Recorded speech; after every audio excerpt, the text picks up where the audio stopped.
Hello student, welcome to Swati's classes. आज हम देखेंगे 7th स्टैंडर्ड का ज्योग्राफी लेसन नंबर 5 विंड्स। इस लेसन का थर्ड पार्ट, फर्स्ट पार्ट और सेकंड पार्ट मैंने ऑलरेडी अपलोड कर दिया है स्टूडेंट। अगर आप लोगों ने नहीं देखा है तो चैनल को सब्सक्राइब कीजिए और जो फर्स्ट पार्ट है और सेकंड पार्ट है उसे भी ज़रूर देखिए, तभी आपको पूरा लेसन जो है अच्छे से समझ में आएगा। और इस चैनल पे आपको 7th स्टैंडर्ड के ज्योग्राफी, हिस्ट्री, सिविक्स, साइंस और मैथ्स के भी वीडियोज़ मिलेंगे। तो चलिए थर्ड पार्ट को स्टार्ट करते हैं। Seasonal winds, monsoon. तो सीजनल विंड्स क्या होते हैं स्टूडेंट की? जिन विंड्स के कारण हम लोग सीज़न को एक्सपीरियंस कर पाते हैं, जैसे कि मानसून। कुछ खास तरीके के विंड्स जो ब्लो होते हैं उनके कारण मानसून आता है, उन्हें क्या कहा जाता है? Seasonal winds. तो कैसे वो आगे हम देखेंगे। Monsoon winds are generated due to the uneven heating of land and water in the different season. कि जैसे हमें पता है, हमने प्रीवियस जो पार्ट्स है उनमें देखा है land breezes and sea breezes क्यों होते हैं, वो हमें देखा है कि क्या रीज़न होता है। तो जो मानसून विंड जनरेट होते हैं उनके पीछे भी क्या रीज़न होता है? अनइवन हीटिंग लैंड की एंड वाटर की, उसके कारण जो है मानसून विंड्स क्या होते हैं? जनरेट होते हैं। During summers monsoons blow from the sea to the land and in winter they blow from the land to the sea. तो समर सीजन में क्या होगा? देखिए, आपको डायग्राम भी दिया है कि समर सीजन में क्या होता है कि सी की तरफ से जो है, ज़मीन की तरफ जो है विंड इस तरीके से ब्लो होने लगते हैं। अगर हम यहाँ पे देखेंगे तो पूरा जो पार्ट है ये ब्लू कलर का क्या है? सी होते हैं, ओशन होता है, पानी है। तो यहाँ से क्या हो रहा है, जो कॉन्टिनेंट्स या फिर जो लैंड है उस तरफ क्या हो रहे हैं? विंड ब्लो हो रहे हैं। और अगर विंटर सीजन में अगर हम देखेंगे, जैसे कि नेक्स्ट हमें जो डायग्राम दिया है या पिक्चर दिया है उसमें अगर हम देखेंगे तो इस तरीके के जो विंड्स होते हैं वो ज़मीन से सी की तरफ क्या होने लगते हैं? बहने लगते हैं। तो ये आपको यहाँ पे देखना होगा कि डिफरेंसेस क्या होते हैं कि समर सीजन में सीज के फ्रॉम सी टू लैंड जो विंड होते हैं ब्लो होते हैं, एंड विंटर में ठीक इसके उल्टा होगा। South east Asia, east Africa, north Australia are the regions where the pronounce effect of these winds are felt. जैसे कि 5.6 जो डायग्राम हमें दिया है वहाँ पे हम देख सकते हैं। The influence of monsoon winds is seen in the summer and winter season in the Indian सब कॉन्टिनेंट। अगर इंडियन सब कॉन्टिनेंट में अगर हम देखेंगे तो समर सीजन में जो मानसून विंड्स होते हैं ये कब आएंगे? जून टू सितंबर मंथ जो होता है उस टाइमिंग में क्या होता है, ये मानसून विंड्स जो होते हैं वो आने लगते हैं इंडियन सब कॉन्टिनेंट की तरफ, और उसके कारण हम रेनी सीजन को एक्सपीरियंस कर पाते हैं। Due to these winds, the Indian subcontinent experience monsoon means rainy and retreating monsoon seasons apart from summer and winter। तो retreating monsoon means क्या कि एक बार जो रेनी सीजन हो जाता है तो उसके बाद अगर हम विंटर में देखेंगे तो ये जो मानसून विंड होते हैं ये फिर वापस जाने लगते हैं। तो इसे ही क्या कहा जाता है? रिट्रेटिंग मानसून, कि ये वापस जाने लगते हैं।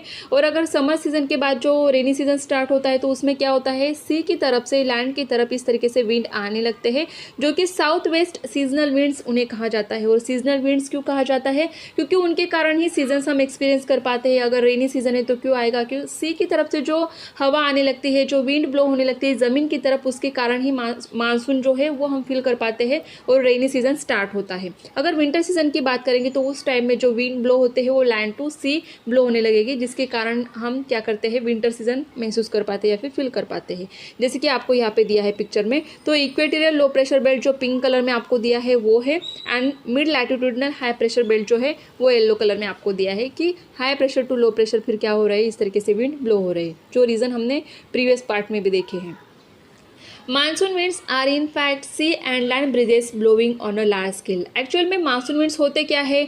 तो जो सी ब्रिजेस, लैंड ब्रिजेस हमने देखे, उनके रीजंस भी हमने देखे कि हाई प्रेशर जब लैंड के ऊपर होता है तो उस टाइम लैंड से फिर वाटर की तरफ जो है, सी की तरफ जो है ब्रिजेस या फिर विंड जो है ब्लो होने लगती है, उसे हम क्या कहते हैं? लैंड ब्रिजेस कहते हैं। और सी ब्रिजेस क्या होते हैं? जिस टाइम समुंदर से ज़मीन की तरफ विंड ब्लो होने लगती है तो उसे सी ब्रिजेस कहते हैं। तो एक्चुअल में मानसून विंड्स भी क्या है? एक तरीके से ब्रिजेस ही है।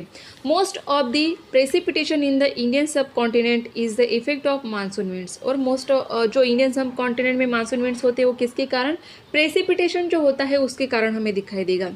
After crossing the equator they blow from the south west toward the Indian subcontinent during the period from June to सितंबर। जैसे कि हम फिर से डायग्राम अगर देखेंगे तो यहाँ पे अगर आप देखोगे कि जो मिड लैटिट्यूडनल हाई प्रेशर है इससे ये क्या कर रहे हैं? इक्वेटर की तरफ जा रही है। लेकिन यहाँ पे अगर आप डायरेक्शन देखोगे तो किस तरीके से आपको दिख रहा है? साउथ वेस्ट दिख रहा है। तो इसके कारण उन्हें साउथ वेस्ट सीजनल विंड्स कहा जाता है। और ये कब ब्लो होते हैं? जून के बाद। तो इसीलिए हम जून टू सितंबर जो है रेनी सीजन हमारे इंडिया में दिखाई देता है। They are called the south west monsoon, they are full of moisture, तो इनमें काफ़ी मॉइस्चर होता है। From September to December because of the low pressure area developing near the equator winds flow from the Indian subcontinent towards the equator. जैसे कि हम यहाँ पे देखेंगे तो यहाँ पे हमें दिखाई देगा कि जो विंड ब्लो हो रहे हैं ये किस तरीके से north east to retreating monsoon means वापस जा रहा है इक्वेटर की तरफ, तो इन्हें क्या कहा जाता है, this are called the north east monsoon wind कहा जाता है and they are dry winds. तो इस तरीके से आपको ये सारी चीज़ें यहाँ पे समझ में आ गई होंगी। नेक्स्ट पॉइंट हम देखेंगे cyclones.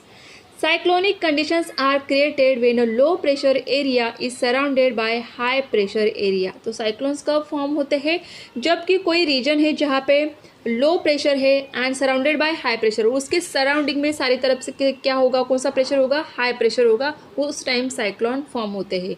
In this conditions wind start blowing towards the low pressure area from the surrounding high pressure area. तो देखिए पहले हम डायग्राम देखेंगे तो हमें समझ में आएगा कि सेंटर में क्या है, लो प्रेशर है और इसके सराउंडिंग में क्या है, यहाँ पे हाई प्रेशर है, ये पूरा क्या है, हाई प्रेशर है। और जैसे कि हमें पता है कि हवा हमेशा विंड जो ब्लो होते हैं high pressure to low pressure क्या होते हैं, ब्लो होते हैं। तो अगर सराउंडिंग में हाई प्रेशर है तो यहाँ पे विंड किस तरीके से ब्लो होगी, high pressure to low pressure means बाहर की तरफ से सेंटर की तरफ हवा जो है बहने लगेगी और इसी कारण क्या होते हैं, साइक्लोन फॉर्म होते हैं। Due to the rotation of the earth, the cyclonic winds in the northern hemisphere move in an anti-clockwise direction। तो नॉर्थन हेमिस्फीयर में अगर हम देखेंगे तो वहाँ पे जो साइक्लोन होते हैं उनकी डायरेक्शन क्या होती है, एंटी क्लॉकवाइज डायरेक्शन होती है। And whereas they move in a clockwise direction in the southern hemisphere. अगर साउथर्न हेमिस्फीयर में साइक्लोन फॉर्म होते हैं तो उनका डायरेक्शन क्या होगा, क्लॉकवाइज डायरेक्शन। तो ये डिफरेंसेस क्यों होते हैं, because of the rotation of the earth. तो ये रीज़न भी आपको यहाँ पे समझने होंगे। During the cyclone the sky is cloudy. जब साइक्लोन आते हैं तो स्काई कैसे दिखेगा, क्लाउडी दिखेगा। Winds blow with a very high velocity, और जो विंड ब्लो होते हैं उनकी वेलोसिटी स्पीड काफ़ी तेज़ होता है। एंड इट रेन्स हेविली, और जो बारिश होती है वो काफ़ी हेविली होती है। The area affected by cyclone is limited, लेकिन साइक्लोन से जो भी एरिया अफेक्टेड होता है वो लिमिटेड ही होता है। The duration, velocities, direction and place of origin of this wind is unpredictable. कि हम लोग प्रेडिक्ट नहीं कर सकते हैं, ऐसे नहीं बोल सकते कि कोई डायरेक्शन कोई साइक्लोन जो फॉर्म होगा उसका ड्यूरेशन क्या होगा या फिर उसका स्पीड कितना होगा। कभी कभी स्टार्टिंग में काफ़ी ज़्यादा स्पीड होता है, बाद में वो कम हो जाता है। उसका डायरेक्शन क्या होगा वो भी हम प्रेडिक्ट नहीं कर सकते हैं। See the image of A cyclone obtain bye a satellite in figure 5.8। तो सैटेलाइट के थ्रू अगर इसका पिक्चर हम देखेंगे तो कुछ इस तरीके से दिखाई देगा। तो देखिए साइक्लोन जो है कुछ जो है समुद्र में भी होते हैं और कुछ ज़मीन के ऊपर भी हमें दिखाई देते हैं। तो यहाँ पे जो आपको पिक्चर दिया है ये सैटेलाइट के थ्रू क्या किया गया है यहाँ पे। तो हम यहाँ पे आगे देखेंगे। On weather maps, the center of a cyclone is represented by the letter L. A cyclone system moves from one place to another. तो अगर हम सेंटर देखेंगे तो इस सेंटर को किस लेटर से डिनोट किया जाता है, L से, कि L जो है सेंटर में लिखा जाएगा। जहाँ पे लो प्रेशर है इसके कारण L दिया है, और सराउंडिंग में क्या है, हाई प्रेशर है, तो विंड जो ब्लो होगी high pressure to low pressure इस तरीके से ब्लो होगी। नेक्स्ट हम देखेंगे साइक्लोनिक स्टॉर्म्स क्या होते हैं। Cyclones occurring in the western part of the Pacific Ocean along the coast of Japan, China, Philippines etcetera are known as typhoons. तो टाइफून्स का मीनिंग ही क्या होता है, तूफान, तेज़ तूफान वगैरह आते हैं तो उसे टाइफून्स कहा जाता है। और ये मेनली कहाँ पे हम देख पाते हैं, वेस्टर्न पार्ट जो पैसिफिक ओशन का पार्ट है जहाँ पे कोस्ट रीजन है जापान का, चीन का एंड फिलीपींस का। These storms arise in the month between June and October. तो ये जो स्टॉर्म्स हमें दिखाई देते हैं कब दिखाई देंगे, वहाँ पे जून एंड अक्टूबर के मंथ्स में, उनके बीच में। Due to high velocity winds and heavy rains this prove to be destructive. तो उनकी वेलोसिटी मीन्स स्पीड अगर ज़्यादा है या फिर वहाँ पे हेवी रेन होती है तो वो डिस्ट्रक्टिव साबित होते हैं, जिसके कारण लोगों की जान जा सकती है, प्रॉपर्टी भी लॉस हो सकती है। The cyclone in a Caribbean sea are known as hurricanes. तो हेरिकेन्स का मीनिंग भी अगेन क्या होता है, तेज़ हवा या फिर आंधी तूफान जिसे कहा जाता है। तो उन्हें ये नाम दिया गया है कि जो साइक्लोन्स कैरिबियन सी में आते हैं तो उन्हें हरिकेन्स नाम दिया गया है। These are also destructive in nature. तो ये भी डिस्ट्रक्टिव होते हैं, जिसके कारण डिस्ट्रक्शन होता है, जो भी प्रॉपर्टी होती है उनकी या फिर लाइफ भी लॉस्ट होती है। During this storms the minimum velocity of the wind is 60 kilometre per our. तो इनकी स्पीड भी यहाँ पे दी है कि 60 किलोमीटर पर आवर तेज़ी से वो बहते हैं।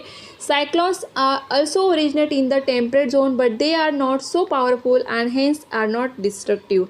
तो साइक्लोन्स जो होते हैं टेम्परेट जोन में भी फॉर्म होते हैं, लेकिन वो इतने डिस्ट्रक्टिव नहीं होते हैं, जिसके कारण जो है नुकसान नहीं होता है लोगों को या फिर नेचर को।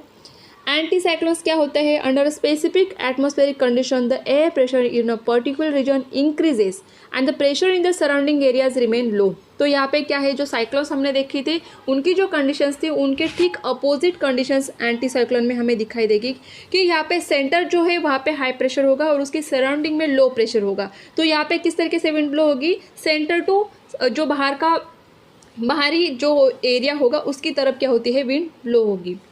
In this situation, wind blow from the center towards the surrounding areas in a circular manner. In the northern hemisphere, these winds blow in a clockwise direction, whereas in the southern hemisphere क्या हो गए? Anti clockwise direction में वो blow होते हैं। During anticyclones the skies are clear. लेकिन anticyclone जो form होते हैं तो वहाँ पे स्काई क्लियर होता है। जो विंड्स ब्लो होते हैं उनकी वेलोसिटी इतनी ज़्यादा नहीं होती जितनी साइक्लोन की होती है, और वेदर इज़ प्लीजेंट में शांत वेदर होता है जब एंटी साइक्लोन फॉर्म होते हैं। Anticyclones generally last for a few days or a week. Such anticyclones originate in a temperate zone. तो टेम्परेट जोन में साइक्लोन्स काफ़ी कम होते हैं, तो एंटीसाइक्लोन जो है वहाँ पे ही दिखाई देते हैं, जो कि ज़्यादा डिस्ट्रक्टिव नहीं होते क्योंकि उनका स्पीड भी ज़्यादा नहीं होता है। On weather map the centre of an anticyclone is represent by the letter H. तो हाई प्रेशर होता है सेंटर में तो उसे डिनोट किया जाता है एच लेटर से, और सेंटर में हाई प्रेशर होता है, सराउंडिंग में लो प्रेशर होता है, तो विंड ब्लो होती है सेंटर टू बाहर की तरफ जहाँ पे लो प्रेशर है। तो इस तरीके से विंड जो है ब्लो होती है।